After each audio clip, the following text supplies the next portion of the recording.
What's up, guys? How we doing? This is your daily dose, week 7. Doing a little video. I'm sorry it's super late. I'm tired as hell. I've been working out in the yard, doing a lot of things this week. Trying to keep up with these videos, and I am losing steam. Anyway, this week better turn around for me, or I am just gonna lose my shit. I'm not gonna lie, man. Venting for a minute. This is ridiculous. Week in, week out. I thought I put together really good lineups. It just really hasn't panned out for me. I won probably 2 weeks out of the 6, and it's just one thing after another, and it's killing me, man. Like, I'm sure it's killing you guys too. If you have some success, congratulations. I think it's this running back by committee thing that's killing me. I have a certain strategy, and I tend to follow it from last year, and I have a feeling I'm going to kind of sway away from it this week a little bit. I kind of have a sneaky suspicious feeling that it's not going to work anymore. Like, I need to come up with a new strategy, something that I believe is going to work a lot better. Maybe it's the complete opposite. Before, I would pay up at running back, didn't care what the price was, right? I would pay for 20 touches and a great matchup, period, in a story. Now, I feel like you have to have, because of the way things are going, I feel like you have to have the best wide receivers. So you have to pick 3 or 4 wide receivers that are going to be the best for your team. And that's just not my feeling. Like, I can feel running backs out. Like, obviously, the whole time Montgomery, I played him in every fucking season long league. I can still call my shots.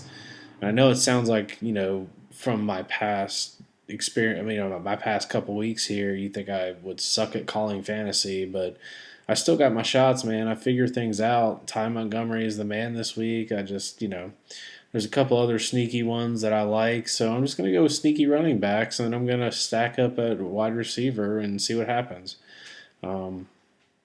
So to move on, let's go ahead and get into my lineup for this week.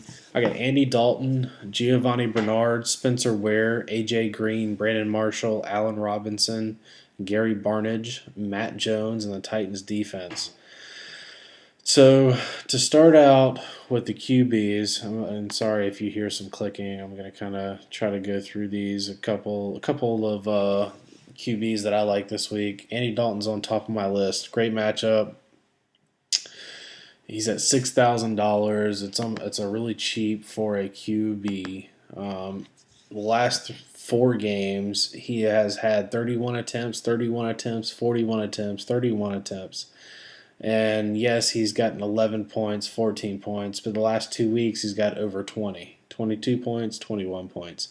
He's in a great matchup, and honestly, I'm starting to target Cleveland's defense.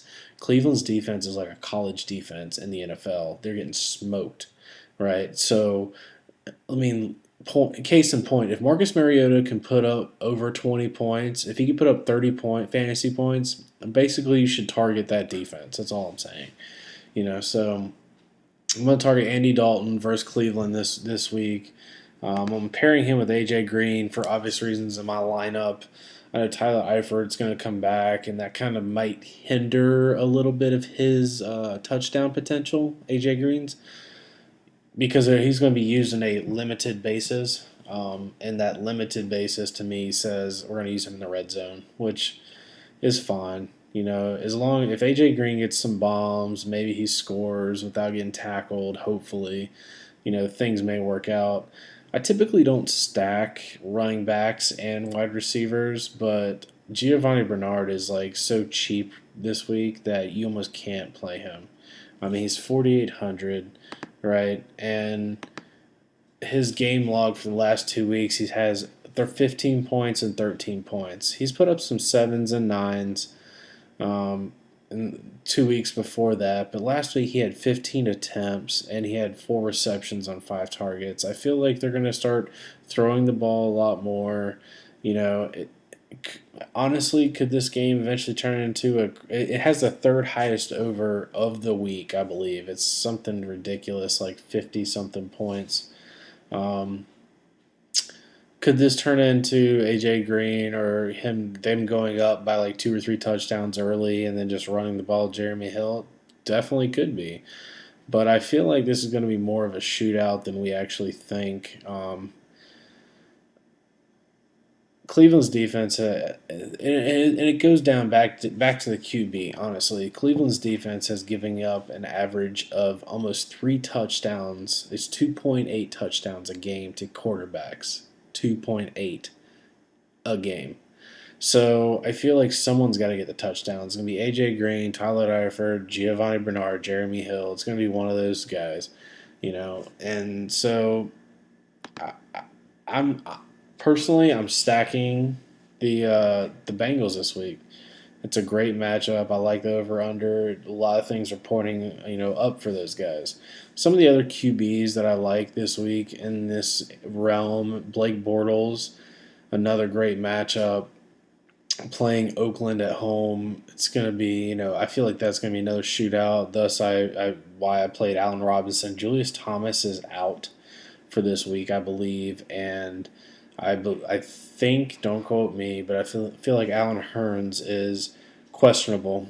I mean, he's kind of he's got a little bit of an injury, I believe, so he's still not 100%. I feel like Allen Robinson is going to get the bulk of that, and on top of that, they don't have a run game, right? Jacksonville doesn't have a run game at all. So that's another good one. Kirk Cousins will be my last QB I would recommend this week. I feel like he's playing Detroit at Detroit, and that one is going to be just bananas. That's going to be a fun game to watch because there's going to be a lot of throwing around, a lot of deep bombs. Um, and I did at first have Pierre Garcon in my lineup, but I kind of decided to go a little bit cheaper at running back. Spencer Ware is in a great matchup at home versus New Orleans. New Orleans sucks on the road in all aspects. They're not that great on the road. It's weird, but they just don't. And Spencer Ware, I believe, got 20 plus touches last week, and with Jamal Charles has some kind of swelling in his knee. I believe is what the actual report said. I feel like Spencer Ware is in line to get at least 15 plus touches. He got 24 touches last week. He got 13 touches the week before and 20 the week before that. So if Jamal Charles is out, I really feel like he's got a great matchup at home, which is what I look for in running backs. And on top of that, he's going to get 15 plus touches at $5,800. 15 points seems reasonable, honestly. I feel like this is a great spot for him to blow up. Some of the other running backs that I kind of have, thought about, DeMarco Murray, I don't know, man. I had him in my lineup. He's $7,200, right? And what happened is for the last 2 weeks, Marcus Mariota has ran the ball 60 yards both games, right? So, and they've won, I believe. I'm not sure. Don't quote me on that. But I feel like that's their game plan now. They're going away from DeMarco Murray a little bit, and they're going to start getting Marcus Mariota to run the ball. Even though he only throws for like 150 yards, he rushes for 60. Guess what? Because of that shit, he is now the number 8 QB in the NFL, which is stupid. Like, he pisses me off so much. Don't even get me started. So, if Marcus Mariota is going to start running the ball a lot more, I feel like DeMarco Murray is going to be less involved, period. It's just the way it is. So I'd kind of, I'd 7,000 is a lot for a running back. He's like the second most expensive on the day, underneath LaShawn McCoy for 1 o'clock only games, but. It is what it is. Some of the other running backs I like is Terrence West. He's got a really great matchup against the New York Jets this week. He is the guy. Kenneth Dixon, at first, everyone thought that he might actually cut it a lot into his Terrence West's carries, but after the last couple weeks, I think they're starting to just give him the ball. I mean, last week he had 23 attempts, for 87 yards and 2 touchdowns. On top of that, he had 4 receptions on 6 targets. In a PPR, that's golden. He's only $4,800, which it's hard not to play that guy on top of who I have this week. Um, so those are a couple of the other ones. Matt Jones, I actually have in my lineup. He's another great one this week. I feel like he has the opportunity to really, really blow up in a great matchup. Um, the last 3 weeks, he's had 24 fantasy points. He's had 6 fantasy points and 22 fantasy points. But he's $4,200, right? So even if he splits the difference, if he gets me like 15, I'm okay. If he gets me 12, I'm okay. I just feel like he has the potential this week, especially, to just torch Detroit's defense. Um, so we'll move on to my running wide receivers. Excuse me. Those are some of the running backs. I stacked up AJ Green. I explained earlier. Brandon Marshall. I know Gino Punchline. Ha ha ha. Using your name. I know Gino's coming back, but look, Brandon Marshall actually got an increase in targets when Gino played last year. You know, I feel like this is a great spot and especially with Eric Decker out, I feel like it's a great spot to him just force feed Brandon Marshall a big target in this game. Allen Robinson, I explained earlier. Allen Hurns is questionable. He's probably going to play, but he's not 100%. And Julius Thomas is out. So Allen Robinson is in like Oakland gives up the second most points to wide receivers in the league. So you got that aspect of things. Gary Barnidge for Cleveland. I know it's not the sexiest pick, but look, he's in a great spot against Cincinnati. Cincinnati gives up like the third most against tight ends as far as fantasy points, and Cleveland with Terrell Pryor questionable, Travis Benjamin's not 100%. They got to give the ball to somebody. And why not throw to your big tight end in the red zone? I just feel like this is a great spot for Gary Barnidge. I'm paying up a little bit at tight end, but it is what it is. And lastly, Titans is more of a punt play at defense. I don't like punting at defense. I'd rather have the Vikings in there, of course. But the Titans are $2,500 against Indiana. Excuse me, Indianapolis.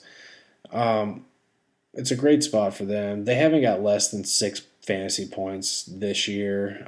They got a really good run defense, which will stop Frank Gore. I don't think they could stop Ty, honestly, which sucks. But I just feel like they're in a great spot, and they're not going to kill your team. Are they going to get you a bunch of points? Probably not.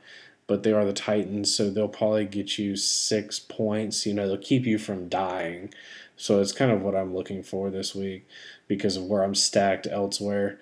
That's kind of what I'm playing this week. Sorry, I'm super tired. I'm like, fumbling over my words, and I'm just kind of look really tired. But um, those are some of the people that I actually have decided to go with this week.